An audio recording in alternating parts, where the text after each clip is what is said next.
buenas noches, bienvenidos a Extra Noticias. Es un gusto poder informarle. Vamos a iniciar de inmediato con las informaciones de un día muy especial en el que queremos reflexionar y generar conciencia. Vamos a iniciar con una información porque 539 víctimas de femicidio registra Costa Rica desde el año 2007, cuando entró a regir la ley de penalización de violencia contra las mujeres, y 276 fueron víctimas de tentativa de femicidio. Así lo resaltaron varias expertas en una actividad organizada por el Poder Judicial para conmemorar justamente el Día Internacional de la Eliminación de la Violencia contra las Mujeres.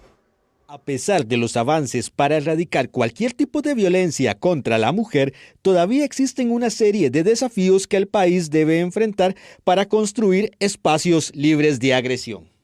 Un total de 33 femicidios registra el país durante este 2025.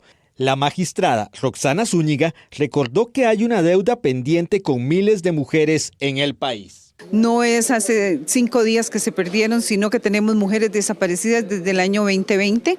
No sabemos exactamente qué ocurrió con ellas, solamente se denunció al OIJ que estaban desaparecidas, pero a la fecha sus cuerpos no han sido encontrados, ¿verdad?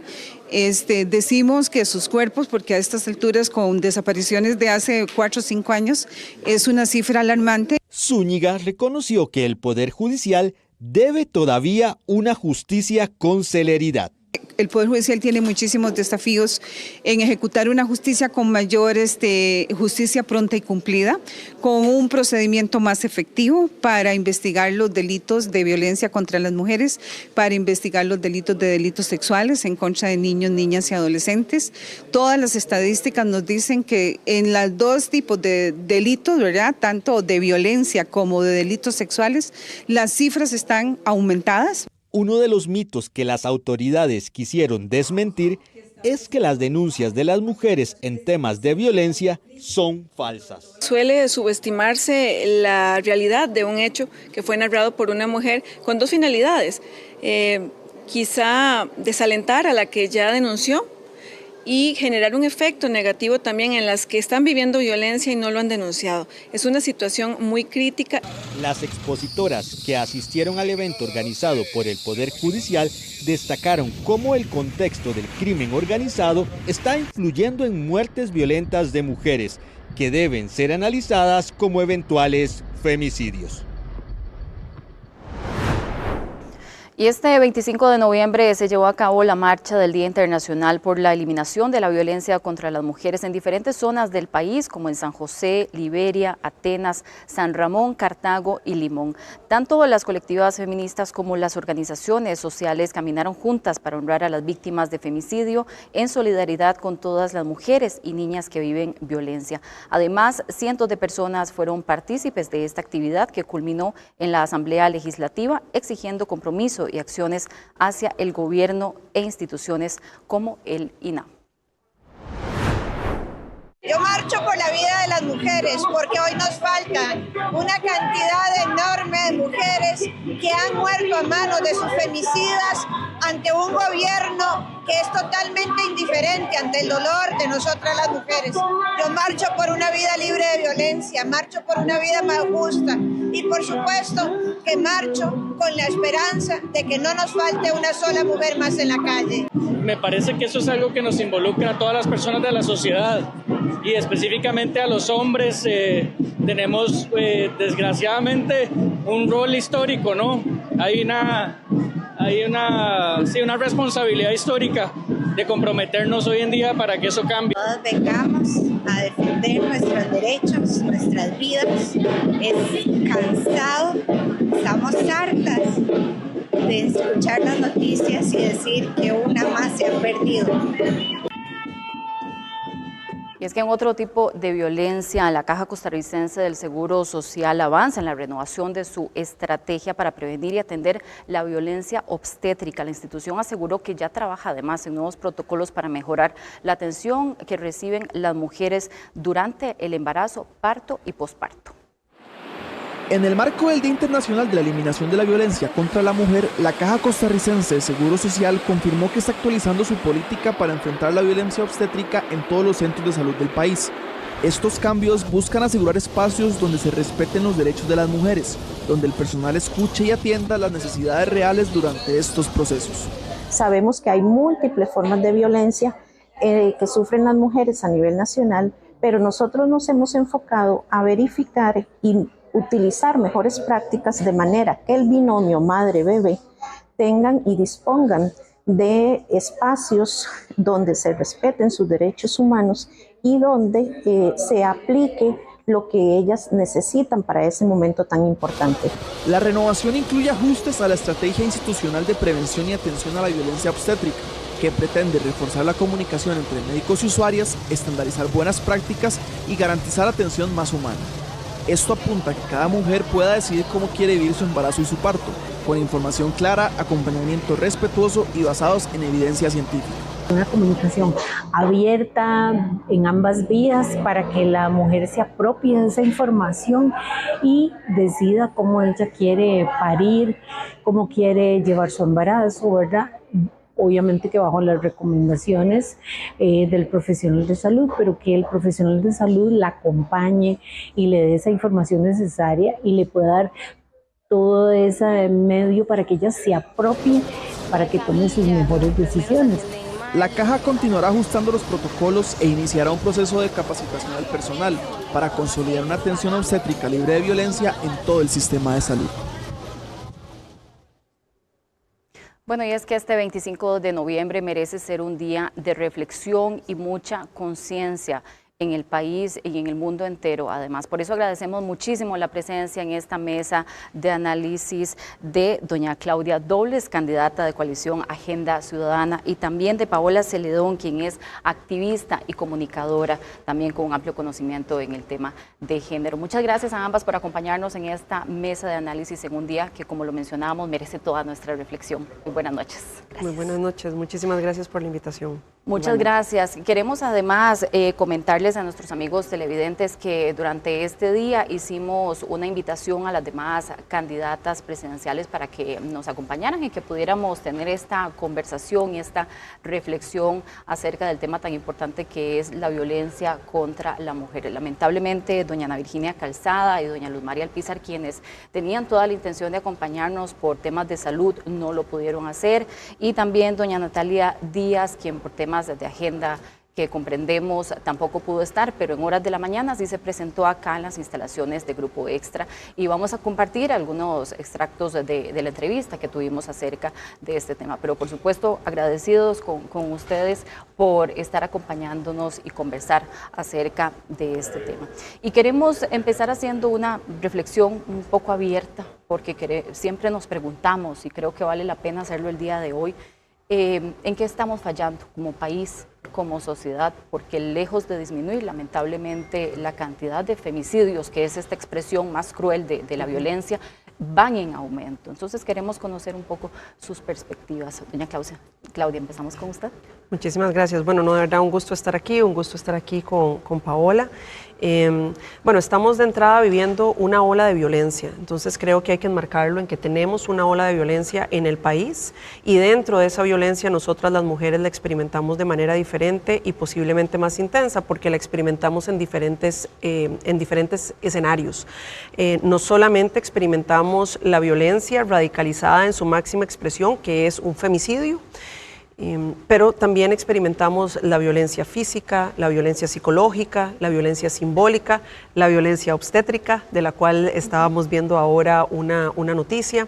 Es decir, hay una serie de impactos que vivimos nosotras las mujeres que son diferentes, que son más intensos y que son parte de una deuda histórica, cultural que tenemos con las mujeres. Yo creo que el fallo es un fallo sistémico. Tenemos que mejorar en muchas áreas para poder empezar a disminuir la violencia de género y la violencia machista, pero ciertamente de las primeras cosas que tiene que suceder es que empecemos a trabajar proactivamente y como país en eliminar la violencia y que no tengamos violencia narrativa y violencia política viniendo, por ejemplo, desde Zapote contra las mujeres, de formas de expresarse que con toda honestidad no corresponden y son violentas. Entonces necesitamos tener claridad, necesitamos poder generar las condiciones para que las mujeres puedan tener una autonomía integral, una autonomía económica, que realmente sean independientes, que tengan oportunidades, que puedan desarrollarse personal y profesionalmente, desarrollar el talento humano de las mujeres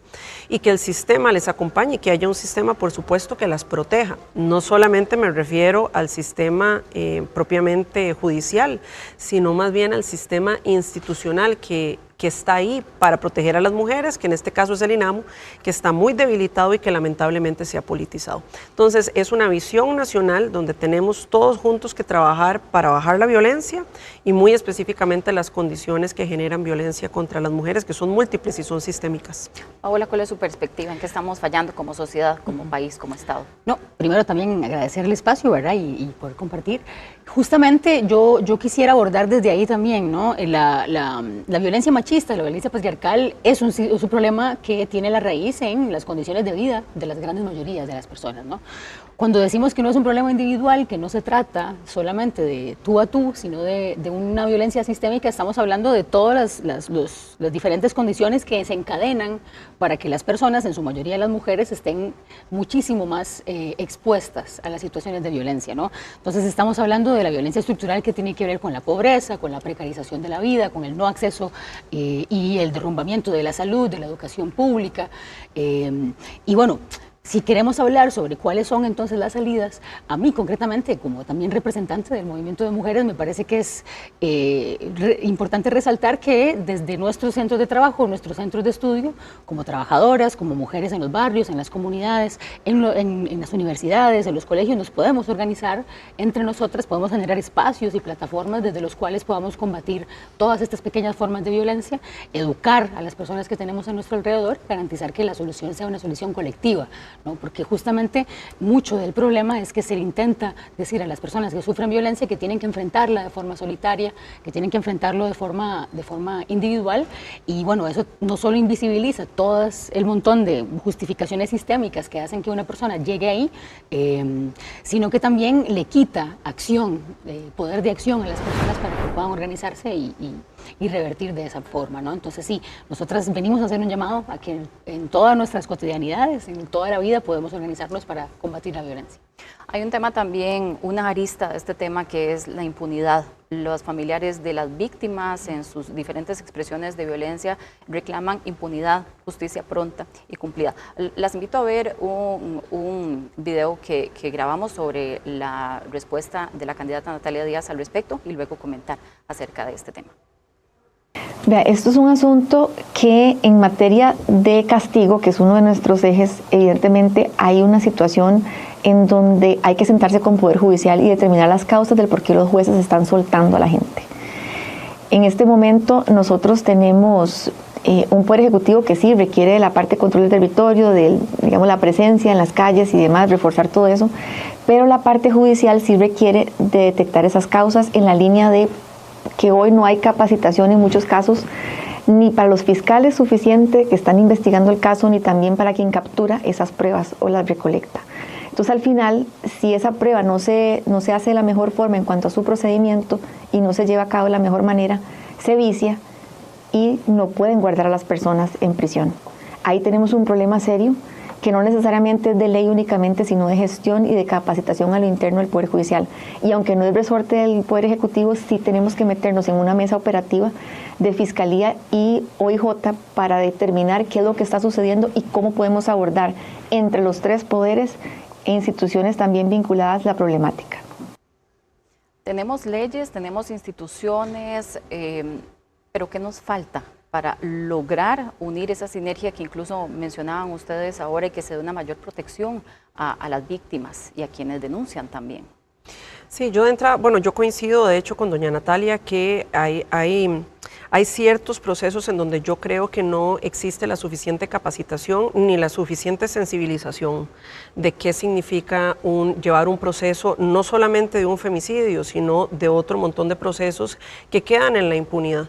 Me parece, y estoy segura que Paola debe tener el dato mucho más fresco que yo, me parece que 8 de cada 10 denuncias realmente quedan impunes.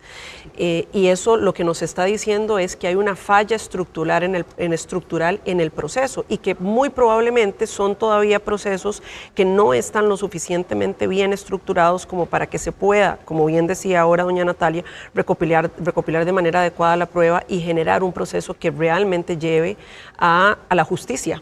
Entonces, eso mina completamente la credibilidad de la gente. Evidentemente, eso nos afecta mayoritariamente a nosotras, las mujeres, en los procesos. Hay muchísimas denuncias y eso que muchas mujeres no denuncian.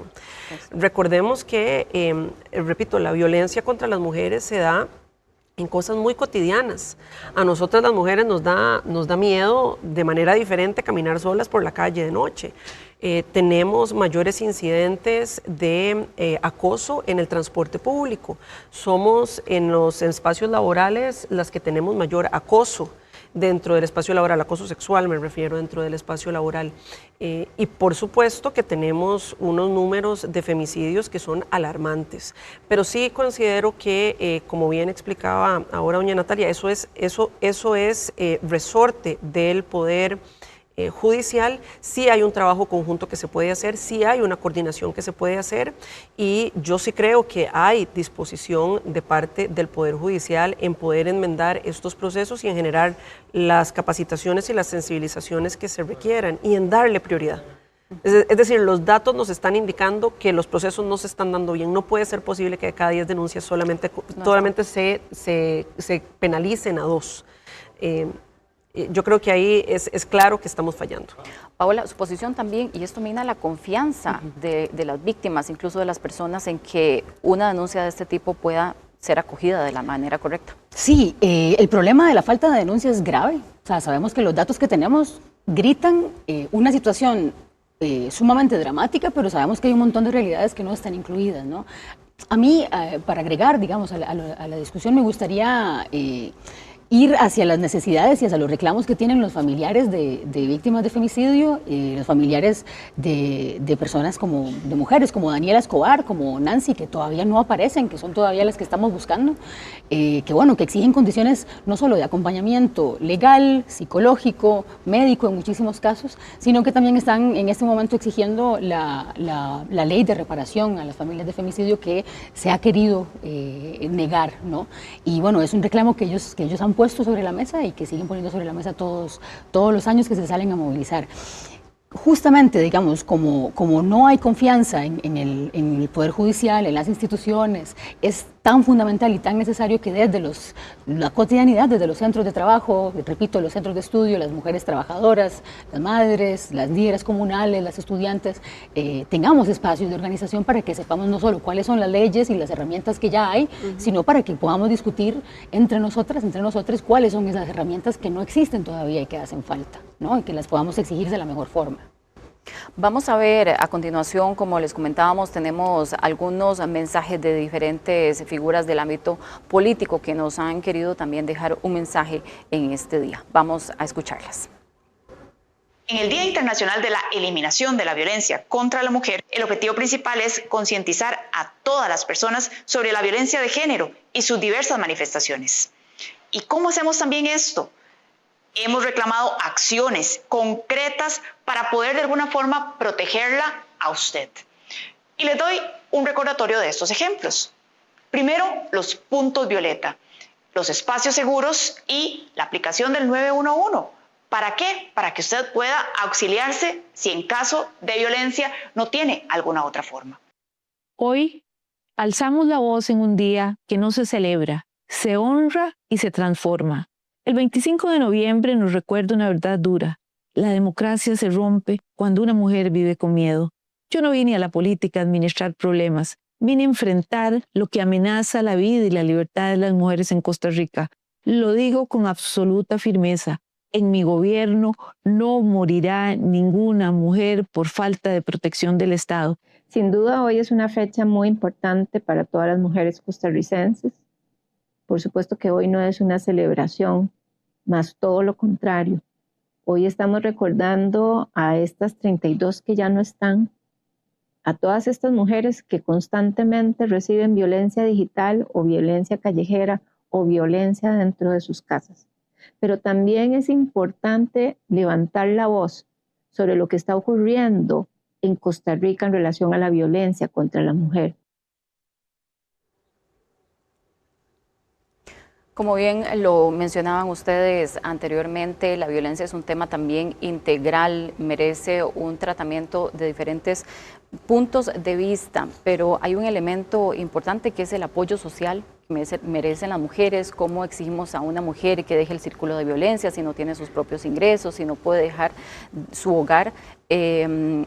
En el último año, por poner un ejemplo, se han dejado de dar bonos de vivienda para poblaciones vulnerables. Eso afecta muchísimo a mujeres que han sido, que son líderes de su hogar. ¿Cuáles consideran ustedes que son esos elementos de la inversión social que probablemente se han dejado de hacer o han disminuido y afectan directamente la incursión en círculos de violencia de mujeres en situación aún más vulnerable? Nosotros consideramos que lo que necesitamos es hablar de autonomía integral, es decir, una mujer que tiene independencia económica es una mujer que tiene más herramientas para no estar sujeta a la violencia de género. Una mujer que tiene oportunidades de empleo es una mujer que tiene menos posibilidades de estar sujeta a la violencia de género. Una mujer que logra desarrollarse a plenitud personal y profesionalmente tiene otras herramientas, genera otras redes. Es decir, sin autonomía, sin mujeres que tengan autonomía económica, sin mujeres que tengan el desarrollo humano para poder tener un trabajo formal y digno que les dé mejores condiciones a ellas y a sus familias, si no tenemos redes de apoyo, si no tenemos una institucionalidad que realmente genere programas de prevención que pueda ayudarlas en una situación de violencia y que pueda tener los programas posteriores de apoyo, es muy difícil, pero nosotros ciertamente nos estamos centrando en la parte de la autonomía económica, generación de oportunidades y generación de desarrollo de talento humano. Si nos enfocamos ahí, no lo habremos hecho todo, por supuesto que no, hay muchas otras cosas que se tienen que mejorar, pero ciertamente nosotros creemos que ahí está la raíz del problema. Mujeres más independientes tienen menos o tienen más bien más herramientas para poder combatir la violencia de género. Y no queremos decir que no exista violencia en otros niveles, ¿verdad?, de la sociedad, por supuesto, pero definitivamente en círculos y en situaciones de pobreza, Paola, hay una mayor vulnerabilidad de que situaciones, por ejemplo, como femicidio, ocurran. Sí, es justamente lo que hemos visto y es justamente lo que los datos reflejan, ¿no? Hay una gran cantidad y un aumento de víctimas de femicidio que son madres y que están en medio, digamos, del ciclo de violencia, y obviamente su condición de madre les hace más difícil tomar la decisión de abandonar esa relación de pareja que es violenta. Hay una situación que es bastante dramática en este momento respecto de las personas que trabajan cotidianamente atendiendo casos de violencia. Ha habido toda una discusión dentro de los círculos donde se organizan también las trabajadoras, por ejemplo, del INAMU, que dan apoyo, etcétera, que se sienten muy poco acompañadas, sienten que la iniciativa, por ejemplo, de los puntos violeta que fue mencionada, no se hizo de la mejor forma y que hay una serie de recursos que no se están destinando a donde hay que destinarlos. Hay, no digo que todas las organizaciones, pero hay algunas organizaciones de las que marchamos hoy que nos parece que es fundamental exigir otro tipo de herramientas, otro tipo de formas para atender no solo los casos de violencia, sino también, en última instancia, cuando ya llegamos al femicidio, ¿no? En esa medida, sí, creemos que debe haber una inyección de recursos a las instituciones que se hacen cargo, pero que esos recursos sean manejados por las personas que trabajan justamente en el terreno, que puedan tomar las decisiones de a dónde poner y a dónde no. justamente, ¿no? También hay cosas que se han generado en otros lugares del mundo que en Costa Rica podemos verlas, como sería, por ejemplo, generar recursos para que existan comisiones independientes de investigación para los casos de las desaparecidas que no encontramos, para también esclarecer los casos de femicidio y que por medio de esos espacios donde se organicen también de forma independiente las familiares, se pueda dar este apoyo económico, este apoyo psicológico, etcétera, ¿no? Hay mucha tela que cortar y en mi opinión concreta tendríamos que barrer de raíz con el sistema en el que vivimos, capitalista, patriarcal, para poder dar una solución concreta. En este momento, mientras no barramos de raíz, es necesario que todos los recursos estén donde tienen que ir y que los administren las personas correctas. Vamos a escuchar ahora también las declaraciones de la candidata Natalia Díaz con respecto a este tema de la inversión social. Bueno, se requiere evidentemente de independencia económica, que para mí es uno de los factores principales que tenemos que impulsar que tengan, pero eso no lo podemos hacer si no fortalecemos la parte de red de cuidado en la línea de llegar y decir, pueden ir a trabajar tranquilas en materia de seguridad y que puedan dejar a sus hijos en algún lado, ver horarios, sobre todo para temas de turismo, agrocomercio, ¿verdad? Ver cómo podemos fortalecer esas áreas muy puntualmente de mujeres que trabajen ahí y cómo podemos impulsar que lo hagan. Después, hasta cierta edad se da el cuidado, pero después de esa edad también quedan adolescentes en las casas solos que si no tienen arte, cultura y deporte, espacios públicos en su comunidad o un seguimiento de parte de los centros educativos o las mismas comunidades, tampoco van a estar con algo que hacer y eso afecta, ¿verdad? Porque si están ociosos y no pueden estudiar, eso sin duda alguna es un problema muy serio. Y después de eso, pues buscar, como le decía yo, esa orientación. Al final, yo creo que también ellas tienen que valerse por ellas mismas y sentirse útiles para ellas, para sus familias, para el país.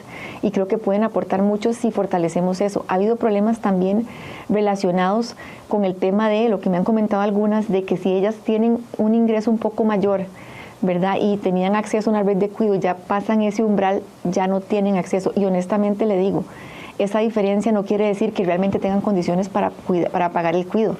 Y eso me parece que podemos flexibilizarlo y revisarlo, porque sí necesitan de más apoyo y no podemos prever de que por esas circunstancias, pues entonces asumamos que pueden simplemente pagar a un tercero cuando no tienen las condiciones económicas para hacerlo. Eso me parece que es muy relevante y es parte de los problemas, porque las mujeres siempre son las que asumen el cuidado en sus casas y ahí tenemos que fortalecer esa área.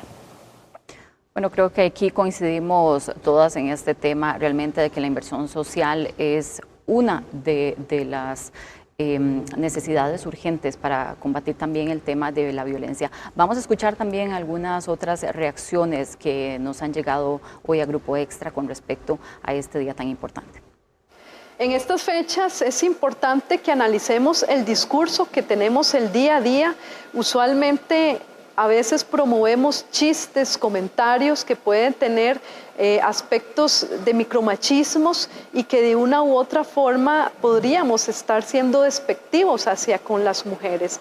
Y eso es algo que se ha normalizado en las bromas del día a día y tenemos que tener mayor cuidado. Así que insto a que reflexionemos un poco sobre nuestro discurso, sobre la forma en cómo nos proyectamos y cómo abordamos los temas asociados hacia el trato hacia las mujeres. En el marco del Día Internacional de la Eliminación de la Violencia contra las Mujeres, desde el Colegio de Trabajadores Sociales de Costa Rica reafirmamos algo que no podemos seguir ignorando. Cada femicidio es una falla del Estado. Cada femicidio no es una noticia más ni es una cifra más, es una vida que se pierde. Es la respuesta de instituciones que no actúan a tiempo. Bueno, y hay un tema que no queremos dejar de mencionar el día de hoy, es la violencia política, la violencia en redes sociales, en el contexto en el que estamos. Doña Claudia, y usted lo ha vivido también. Algunos datos del Observatorio de Comunicación Digital mencionaban que hace algunos meses usted fue una de las principales víctimas de los comentarios negativos en redes sociales. Los diálogos de odio también se incrementan en nuestros días y cómo esto también se traslada a la vida diaria de las personas, y esto lo conversábamos también con algunos expertos. Desde ahí empieza ese cambio que podamos hacer nosotros. ¿Cómo ha vivido esto usted, doña Claudia, y qué reflexión hace del impacto que tiene también esta violencia que nos dejan las redes sociales muchas veces? Bueno, es que como inicié, vivimos en un ambiente lleno de violencia, estamos en una ola de violencia que nos está afectando a todos y a todas. Evidentemente, el día de hoy estamos poniendo el foco en la violencia que sufren las mujeres, que es aparte, como decía anteriormente, que se expresa en diversos escenarios. La violencia política contra las mujeres también tiene ciertas características y repercusiones que, digamos, no sufren nuestros compañeros hombres. De entrada, las redes sociales son espacios muy violentos. Yo creo que deberíamos como sociedad procurar no normalizar esos niveles de violencia. Una cosa es la crítica y otra cosa es la violencia, y lo que nosotros estamos viendo en redes sociales es muchísima violencia. Mucha de esa violencia se expresa contra las mujeres en política, pero no solamente en política. Las mujeres que están públicamente expuestas sufrimos de dosis de violencia que son diferentes y sufrimos de una violencia que también es distinta. No necesariamente se nos critica por nuestras propuestas, por lo que decimos, por las ideas que ponemos sobre la mesa, sino se nos critica por nuestro aspecto físico, por la forma en la que nos vestimos, etcétera. Cosas que son absolutamente irrelevantes de la crítica constructiva que deberíamos tener con las personas que están en política, porque nosotras tenemos que estar sujetas a la crítica, pero esto tiene características que son diferentes. Y yo creo que le tenemos que poner muchísima atención porque estamos con redes sociales que en este momento son espacios absolutamente libres para que la gente diga exactamente lo que quiere sin ningún tipo de reparo, y nos está haciendo muchísimo daño. Porque lo que sucede en las redes sociales empieza a generar una percepción de realidad en general. Y como estaba diciendo anteriormente, eso que sucede en redes sociales cascadea a los espacios físicos, cascadea como nos estamos tratando en las calles. La gente está violenta cuando maneja, la gente está violenta en los espacios públicos, la gente está violenta en las redes sociales. Y no lo podemos normalizar. Definitivamente creo que es algo que nosotros como sociedad tenemos que ponerle muchísima atención, y que ciertamente con las mujeres que están públicamente expuestas tiene otras connotaciones, mucho alrededor de la imagen. Vemos, por ejemplo, que las imágenes creadas con inteligencia artificial, además, mayoritariamente son de mujeres, de las cuales a veces se utiliza su imagen para contenido artificial, sexual. Es decir, las mujeres somos el foco de violencia en redes sociales también. No las únicas, por supuesto, pero ciertamente vivimos una experiencia todavía más violenta. Y es que eso es importante también, porque eso iba ante el ciberacoso, por ejemplo, y ante esta situación en las redes sociales, la mujer tiene esta condición de vulnerabilidad, como usted bien lo mencionaba, doña Claudia. 40%, menos del 40% de los países, dice el Banco Mundial, son los que tienen leyes para protegernos de este tema. Entonces eso también es parte de la reflexión que hacemos en este día. Paola, ¿cómo nos deja esto con toda esta situación de redes sociales? Mencionamos redes sociales por decir algo, ¿verdad? Pero las tecnologías también nos dejan expuestas en diferentes aspectos. Claro, y también no es nuevo, ¿no? O sea, ahora estamos viendo estas nuevas formas, la inteligencia artificial, el tema de que sea más cotidiano, que lo tenés en tu teléfono, pero si vos te remontás a hace un siglo, las mujeres se comenzaron a exigir su derecho al voto, por ejemplo, fueron insultadas, fueron tratadas de todas las formas degradantes posibles, única y exclusivamente por exigir su derecho, ¿no? Entonces, es una respuesta que sabemos que va a suceder conforme más nos movamos y conforme más exijamos nuestro lugar dentro de la sociedad y nuestros derechos que nos han negado, ¿no? El único problema, digamos, no sería problemático si no fuera que se refleja en acciones reales y concretas. Y bueno, ahí lo que yo tendría que decir es que sí, es absolutamente inaceptable el discurso con el que se trata a figuras públicas, a diputadas, etcétera. Y que bueno, el problema más profundo es que si se está aceptando, si se está naturalizando tanta violencia hacia figuras públicas que tienen algo de presencia, algo de poder político incluso, ¿qué pasa con las jóvenes en los colegios, en los barrios? ¿Qué pasa con las trabajadoras que no tienen todas esas herramientas? ¿Y cómo viven en su cotidianidad ese tipo de acoso, ese tipo de violencia física, violencia psicológica, sexual incluso, que sucede en las redes sociales y en otros medios? Combatirla de todas formas, y sí, que existan herramientas es lo que necesitamos, porque no estamos desprotegidas. Seguimos escuchando otras voces, también algunas otras reacciones que nos llegaron el día de hoy para hacer conciencia acerca de la eliminación de la violencia contra las mujeres. Escuchemos. Como costarricense y montañista que ha conocido de cerca la disciplina de los desafíos, quisiera dar un mensaje en el Día Internacional de la Eliminación de la Violencia contra la Mujer. Mujeres, que cada reto, cada meta, cada cima que conquistemos nos recuerde que todas merecemos vivir sin miedo, con respeto y con igualdad.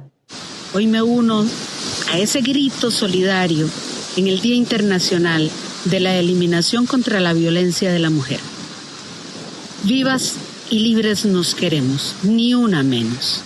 Hoy no es un día normal. Hoy decimos basta. La violencia contra las mujeres no es solo golpes.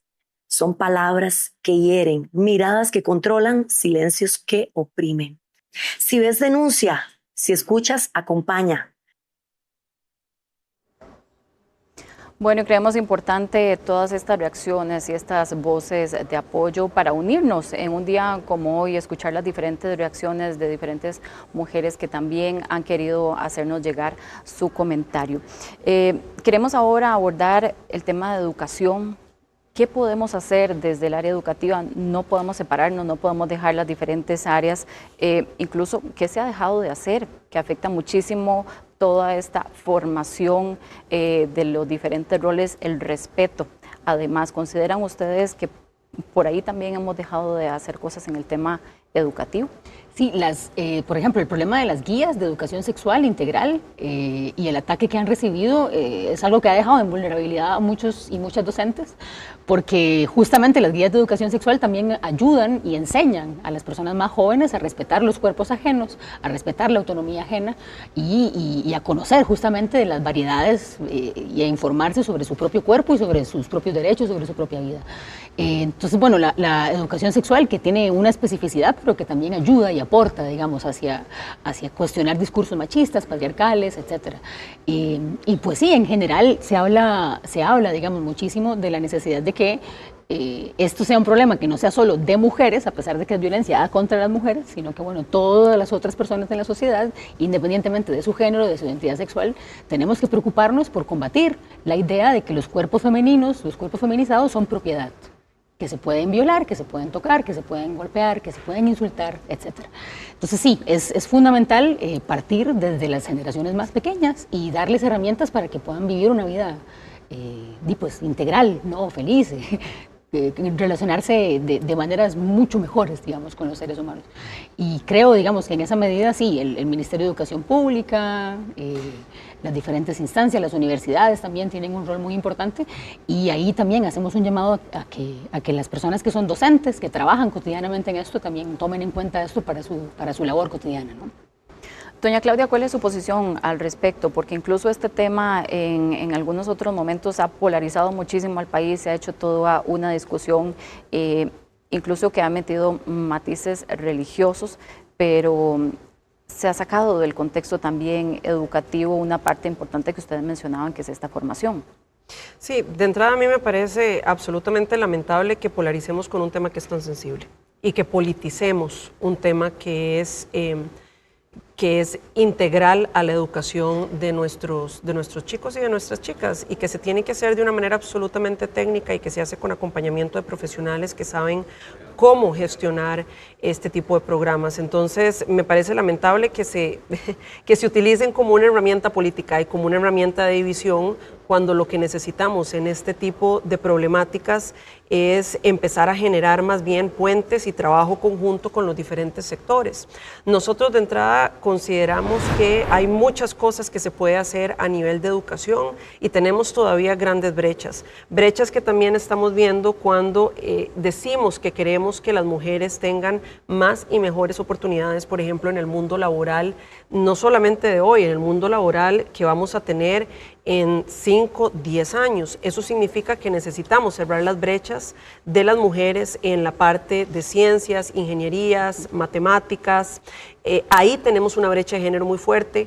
El mercado laboral va hacia allá. Entonces, tenemos cosas tan estructurales y tan básicas como las que estaba diciendo Paola, y tenemos cosas que cuando vemos de cara a futuro y en la visión país, necesitamos a todas esas mujeres insertas en ese mercado laboral y no les estamos dando las condiciones y las habilidades para esa empleabilidad. Pero no solamente quisiera hablar de las mujeres que están en el sistema educativo, digamos, prekinder, primaria y secundaria, donde hay mucho por hacer, sino también establecer de entrada que nosotros necesitamos, nosotros como sociedad y nosotras las mujeres necesitamos seguir desarrollándonos personalmente y profesionalmente. Y para poderlo hacer, yo coincido con lo que anteriormente estaba exponiendo ahora doña Natalia, se requiere tener las condiciones. Recordemos que muchas de las familias costarricenses son jefeadas por una mujer. 65%. Bueno, la gran mayoría. Recordemos también que muchas de las micro, pequeñas empresas también son lideradas por mujeres. Entonces, ¿qué estamos haciendo por esas mujeres? Nosotros nos estamos comprometiendo en aumentar justamente la red de cuidado. No solamente estamos hablando de menores de edad, estamos hablando de personas con discapacidad y también entender los programas integrales para adultos mayores que les permitan a las mujeres, que en este momento tenemos esa carga histórica y cultural que no se remunera. ¿Verdad? Tiene que entenderse esto como una corresponsabilidad de toda la sociedad. Pero si queremos aumentar los mecanismos estatales que existen al día de hoy, que están muy disminuidos. También para esas mujeres que en algún momento reciben un subsidio del Estado para que los chicos o las chicas puedan estar en esos sistemas de cuidado, que cuando empiezan a trabajar el sistema, básicamente les elimina el subsidio. Nosotros estamos planteando justamente una progresividad para no sacarlas y para que no se genere un desincentivo de no formalizarse en la vida laboral porque no pueden pagar el cuidado. Entonces quedan dentro del mercado informal que les impide crecimiento en todos los sentidos. Y por supuesto que el trabajo conjunto para desarrollar el talento de todas esas mujeres, que muchas de ellas están ya emprendiendo con todas las dificultades encima, igual emprenden todos los días, igual salen a luchar todos los días de sus casas. Usted lo menciona muy bien, doña Claudia. La voy a interrumpir en este momento porque definitivamente queremos hablar en esta conversación de empleabilidad y de todas esas oportunidades también que requiere las mujeres, pero vamos a hacer una pausa, necesitamos hacer una pausa en este momento, una pausa comercial y ya regresamos con más de esta conversación.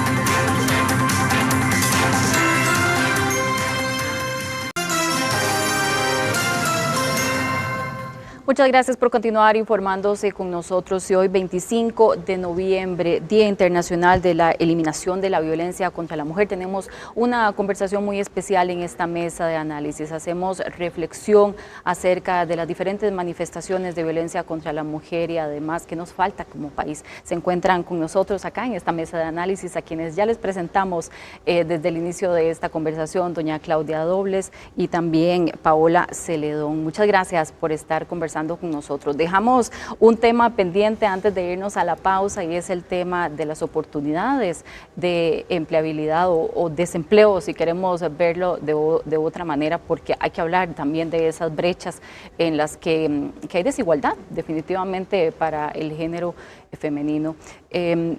Doña Claudia, usted conversaba acerca de la necesidad de establecer algunas oportunidades y Paola también, ¿qué nos falta por hacer en ese tema de favorecer algunas oportunidades en las que definitivamente la mujer tiene ciertas desventajas? En primer lugar, el problema tiene que ver con las oportunidades educativas que tienen las mujeres. En general, a pesar de que brillamos y resaltamos en muchísimos ámbitos, lo concreto es que las mujeres tienen menos acceso a educación pública de calidad desde los sectores rurales, etcétera, ¿no? Entonces, bueno, empezar por ahí sería muy necesario y también garantizar que existan mejores condiciones laborales en el país de por sí, ¿no? Porque lo que vemos también es que tenemos un mercado laboral en donde hay muy pocos derechos de organización, hay muchos abusos, por ejemplo, en el sector que es muy feminizado, el sector de cocina, de sodas, de restaurantes, se trabajan muchas más de 12 horas, por ejemplo, sin pagos de horas extra. Entonces tiene que haber muchas mejores condiciones para que ya de por sí las que tienen trabajo ¿verdad?, puedan vivir en mejores condiciones y pues sí, políticas públicas reales. Y también hay un elemento que, bueno, nosotras desde las organizaciones que nos reivindicamos de la clase trabajadora, de la izquierda, etcétera, también hacemos llamados a que las organizaciones sindicales tengan una política real por buscar el empleo de las mujeres, porque tampoco es algo que se haga, ¿no? Y eso quiere decir que terminamos en una situación en la que 8% de las mujeres, no, 58% de las mujeres están en desempleo, lo cual es una cosa dramática. Esas son las mismas mujeres que están en condiciones de vulnerabilidad para la violencia, etcétera, ¿no? Entonces, hay muchísimas cosas que se pueden hacer. Para nosotros lo fundamental es que las propias trabajadoras peleen por mejores condiciones y porque también se integren al mundo laboral las compañeras que no están todavía.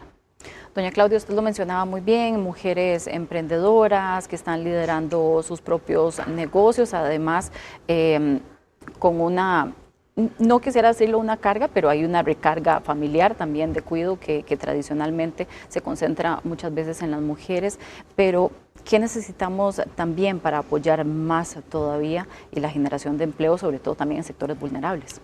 Bueno, de entrada entender las desventajas que tienen muchas de esas mujeres, y todo está, al final del día, todo está amarrado. Muchas mujeres emprenden desde la informalidad porque tenemos un sistema que no les permite formalizarse, que les pone demasiados requisitos para formalizarse, que de entrada entender los requisitos es complejo para cualquier persona, menos para una persona que tiene poco tiempo, que muchas veces tiene poco acceso a las plataformas digitales, y emprenden muchas de ellas porque es el mecanismo de subsistencia, porque no tienen, por ejemplo, dónde dejar a sus hijos o a sus hijas. Entonces emprenden desde sus casas contra absolutamente con todas las limitaciones. Entonces nosotros lo que queremos es procurar un proceso de acompañamiento para todas esas mujeres. De entrada, arrancar en un sistema educativo que realmente promueva la equidad real y que genere las habilidades tanto en los hombres como en las mujeres de manera equitativa. Entonces ahí hablamos de todo el sistema educativo preescolar, primaria y secundaria. Pero nosotros de todas formas también en el plan de gobierno nos queremos enfocar en todas esas mujeres que literalmente están afuera, que son jefas de hogar, que están en la informalidad, que emprenden dentro de la informalidad y que no están teniendo las condiciones. Para ellas lo primero que queremos decirle es, queremos aumentar la red de cuidado, queremos generar progresivamente, como lo decía anteriormente, los sistemas de copago para que si se formalizan el sistema no necesariamente la saque, sino que tengan un pago literalmente muy pequeño y progresivo para ir avanzando. Queremos reducir los requisitos que se les exige para poder, formalizarse. Queremos también eliminar la penalización retroactiva que existe para cuando los pequeños emprendimientos quieren formalizarse, muchos de ellos de mujeres. Hay una penalización, entonces si yo estuve en la informalidad 5 años y me quiero formalizar, el sistema penaliza los 5 años anteriores, eso es un incentivo para mantenerse en la informalidad. Queremos fortalecer los sistemas de fomento a sectores de pequeñas y medianas empresas productivas, pero con un enfoque de género, como por ejemplo FOMujer. Queremos también regresar a esquemas que teníamos que fueron muy exitosos, debo decirlo. Usted mencionaba al puro principio tema de vivienda social. Una de las grandes brechas que tenemos es la tenencia de tierra en Costa Rica. La tenencia de tierra está mayoritariamente en los hombres. Nosotros, justamente para intentar cerrar 2 brechas, lo que procuramos fue generar programas como el programa Crece Mujer, que se hizo desde el INBU, en donde se priorizaba, para temas de vivienda, se priorizaban mujeres. Podían ser jefas de hogar, podían ser mujeres que estuvieran, digamos, con sus parejas, pero que fuera la mujer la que tuviera el acceso a la propiedad y que estuviera titularizada a nombre de las mujeres, con unas condiciones que se adaptaban a la realidad de estas mujeres, que muchas de ellas, trabajando desde la informalidad, no cumplen con los requisitos que pide cualquier banco para que tengan acceso a crédito. Entonces es entender la realidad de estas mujeres, la realidad de que un día les puede ir muy bien, otro día no, necesitan cuidado, necesitan financiamiento para sus emprendimientos y necesitan que esos emprendimientos tengan de manera progresiva un acompañamiento crecimiento hacia el objetivo final, que es que se formalicen. Y es importante que se formalicen por muchísimas razones, porque eso les va a permitir acceso a otro tipo de créditos, también tienen otros beneficios, empiezan a cotizar en la Caja Costarricense del Seguro Social, eso también nos garantiza que son personas que eventualmente pueden tener una vejez digna mediante una pensión, tiene una serie de beneficios, y más bien en este momento lo que tenemos en el sistema es un sistema que les impide, que les limita, que les expulsa de la formalidad y que no les acompaña, que no genera las condiciones ni tiene el entendimiento de sus realidades. Ampliando todavía más esas brechas que no Ampliando queremos. todavía más esas brechas. Se nos está acabando el tiempo, tenemos otras voces que también queremos escuchar, que nos dejaron sus mensajes y que no queremos irnos sin escucharlas en este día. Vamos a verlo. Celebro que estemos conmemorando la aprobación de la ley contra la violencia intrafamiliar. Eliminar toda forma de violencia contra las mujeres es un imperativo ético y moral, pero también ha de ser, como lo es gracias a esta ley, una obligación del Estado. Proteger a las mujeres contra la violencia intrafamiliar y contra toda forma de violencia constituye una obligación del Estado democrático y es esencial, especialmente en momentos en que los femicidios han aumentado nuevamente. El día de hoy, 25 de noviembre, estamos conmemorando en el Poder Judicial el Día Internacional de la No Violencia en contra de las Mujeres. Este día es significativo para nosotros. Este año han muerto 32 mujeres por femicidio, con altos índices de violencia. La violencia va en aumento. Queremos dejar un mensaje a toda la población en general para que aquellas mujeres que están sufriendo violencia a manos de sus compañeros, esposos o cualquier persona, que se acerquen a denunciar. Bueno, se nos acaba el tiempo, pero no quisiera irme sin antes poder tener un mensaje final de ustedes, un mensaje de reflexión en el que podamos dejar este análisis que queremos hacer el día de hoy, un día importante, como bien lo decíamos al inicio. Como grupo informativo nos parece importante generar estos espacios de discusión, poder abrir estas conversaciones y analizar muchísimos temas. Sé que se nos quedan muchos más todavía que podríamos haber abordado, pero tuvimos esta importante discusión. Paola, ¿cuál sería su mensaje de cierre final en este día? No, en primer lugar, que otro mundo es posible, que podemos organizar una sociedad que funcione bajo otros términos, que las mujeres no tienen que vivir en un mundo de violencia y que se pueden organizar desde su cotidianidad, sus centros de trabajo, de estudio, sus barrios, para exigir un mundo distinto. Doña Claudia. Bueno, yo me siento relativamente optimista. Hoy en la mañana 6 candidaturas firmamos un pacto en la búsqueda de la erradicación de la violencia contra las mujeres, y me gustaría destacar que éramos 2 candidatas, doña Ana Virginia y yo, y aquí me parece importante resaltar que teníamos la presencia de 4 candidatos, porque al final del día esto es una lucha que nos compete a todos y a todas como sociedad, que por supuesto nosotros tenemos que fortalecer las redes, las políticas públicas, las redes entre mujeres, pero que nos necesitamos todos y todas, y yo destaco y valoro que hubo un compromiso de 4 candidatos, don Álvaro, don Ariel, don Juan Carlos y don Claudio, que estuvieron el día de hoy también acompañándonos a todas y comprometiéndose también a movernos como sociedad hacia la erradicación de la violencia contra las mujeres. Yo también creo, igual que Paola, que es posible. Yo creo que si nos unimos como país lo podemos hacer, y creo que Costa Rica se lo merece, y nosotras las mujeres nos merecemos vivir libres, nos merecemos vivir en paz, y en general nos merecemos desarrollar como personas, como profesionales y en todas las áreas, y lo podemos hacer. Hay muchísimas oportunidades también que tenemos como país, y como ustedes bien lo dicen, vamos hacia adelante. Muchas gracias a ambas por acompañarnos en esta mesa de análisis. Muchas gracias. Bueno, hacemos una pausa y ya regresamos con el cierre de Mesa de Análisis. Muy buenas noches, bienvenidos a la sección deportiva. Vamos a hablar primero de Alajuelense, porque este martes se llevó a cabo la conferencia de prensa con Oscar Ramírez previo al partido contra el Xelajú en Copa Centroamericana. El estratega a menudo dice que no se desvela por la lesión de Washington Ortega y confía en los guardametas suplentes. Alajuelense se juega este miércoles una final más de Copa Centroamericana. Los manudos defenderán el bicampeonato, el cual deberá empezar en casa y finalizar en suelo guatemalteco ante el Xelajú. El técnico del cuadro erizo, Óscar Ramírez, tiene claro que esta vez deben sacar una ventaja en casa.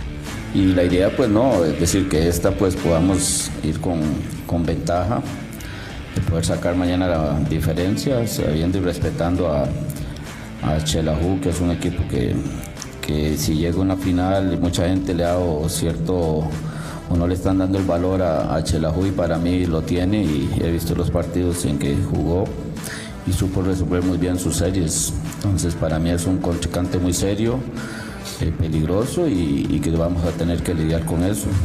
Sin embargo, los manudos tendrán una final regional sin el guardameta que ha estado en todos los partidos de la temporada.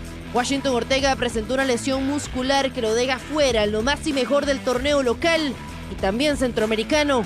Sin embargo, el Macho Ramírez asegura que los porteros suplentes, tanto Byron Mora como Johnny Álvarez, se han preparado de la mejor manera para enfrentar estos dos compromisos mediáticos con la madurez del juego.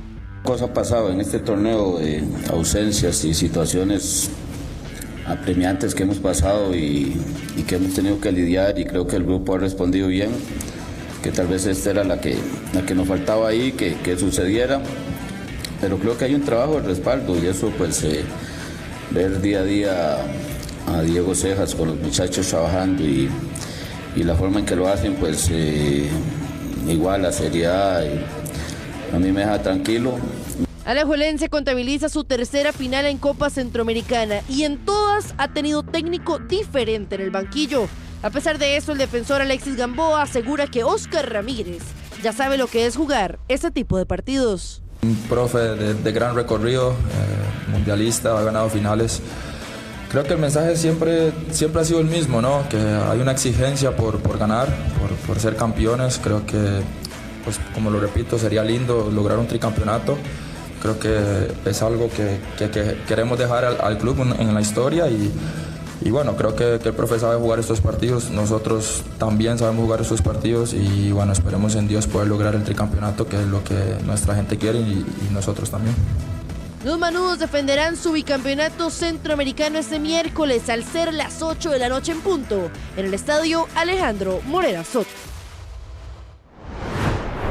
Y el Xelajú entrenó este martes en el estadio Alejandro Morera Soto, donde también hicieron reconocimiento de cancha previo al partido de final de ida de Copa Centroamericana. Los dirigidos por Amarini Villatoro están a horas de enfrentar su primera final del torneo regional, donde la delegación del conjunto Chapín cuenta con nombres que generan expectativa, como el panameño y bien conocido por el fútbol costarricense Freddy Góndola, exjugador de Alajuelense. Góndola había sido baja en el partido el pasado viernes ante Cobán Imperial por una lesión muscular en la Liga Chapín, pero su recuperación le permitió integrarse a la convocatoria, convertirse en un posible factor determinante para esta serie. Además, el Xelajú recupera jugadores claves como el guardameta Rubén Darío Silva, el mediocampista Maynor de León, quienes ya superaron una molestia física, y fortalece la defensa y el medio campo en un momento crucial del torneo. Vamos a escuchar las declaraciones del técnico del cuadro Chapín, quien asegura llegar al país con sed de revancha.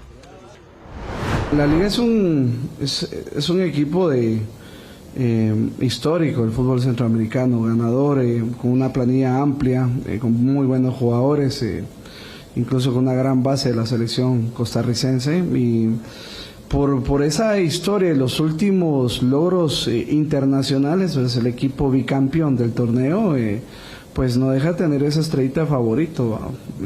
Eso nosotros somos muy conscientes, pero eso también creo que nos da a nosotros una motivación extra. No tenemos nada que perder, podemos competir de tú a tú, lo hemos demostrado, hemos competido siempre, y tenemos un equipo también plagado de grandes jugadores, jugadores con proyección algunos, y jugadores consolidados también otros, no solo en el fútbol guatemalteco sino centroamericano. Entonces creo que eso nos hace un equipo competitivo. Me siento con un equipo capaz de competir, de pelear con nuestras armas esta final, y el objetivo de nosotros también, creo que a la hora de estar acá, es ser campeones. Hablemos de otros deportes, porque el pasado fin de semana se llevó a cabo la quinta y última fecha del ranking nacional mayor del tenis de mesa, donde la comunidad de dicho deporte abarrotó la sala nacional ubicada en el Parque de la Paz en San José. Esta competencia reunió a más de 300 atletas, tanto femenino como masculino, provenientes de distintas partes del país. El ranking nacional es un evento donde se dan cita todas las categorías, desde la U9 hasta la U19, así como también mayor y másters. Este evento se ha conformado de 6 divisiones. Los atletas se distribuyen según el puntaje acumulado en la temporada anterior y a la vez también promueve una muy buena química entre los competidores. La primera categoría fue ganada por Jason Martínez de Pérez Celedón, Christopher Cascante de Escazú se adueñó de la segunda categoría, Fernando Jiménez de Alajuela obtuvo el primer lugar de la tercera categoría. Con dicho evento estaría muy cerca de finalizar el año competitivo del tenis de mesa y solo quedaría la confirmación de lo que es el torneo navideño por equipos, que en principio está para que se realice en el mes de diciembre. Hemos podido comprobar que aquí este torneo lo podemos coger como una forma más de control, de observar qué nos falta, qué debemos fortalecer más y cuáles son nuestras debilidades. Creo que eso ha sido el objetivo principal de estos eventos y de verdad que estoy muy contento por esta participación de esta gran familia que es el deporte del tenis de mesa acá en Costa Rica. Ok, en este año 2025 pues se ha visto una mejora importante y significativa en cuanto al rendimiento, tanto de los atletas menores como de los mayores. Sería muy bueno también de que haya un proceso, que el proceso sea no cortado, sino que sea continuo para que ellos tengan mejores rendimientos. El esfuerzo ha sido de parte de los comités cantonales, que cada uno ha tratado de llevar su mejor versión de los atletas. Bueno, y ahora vamos a hablar también y algo de última hora, y es el baloncesto nacional femenino, porque se llevó a cabo el primer partido de esta final, y nada más para decirles, porque acaba de finalizar este encuentro, el Abogado Seminario finalizó ganando el primer encuentro 51-43 de la Universidad Nacional. El próximo partido va a ser el próximo viernes 28 de noviembre a las 8:30 de la noche. Eso va a ser en el gimnasio de la Universidad Nacional, el segundo partido de esta final del baloncesto femenino, que por supuesto se las trae y tiene muchísimas emociones. Con esta información de última hora cerramos la sección deportiva. Gaby, usted tiene el cierre de Mesa de Análisis. Muchas gracias, Mario. Buenas noches. Y de esta manera llegamos nosotros al final de nuestra edición. Muchas gracias por habernos acompañado. Que tengan muy buenas noches.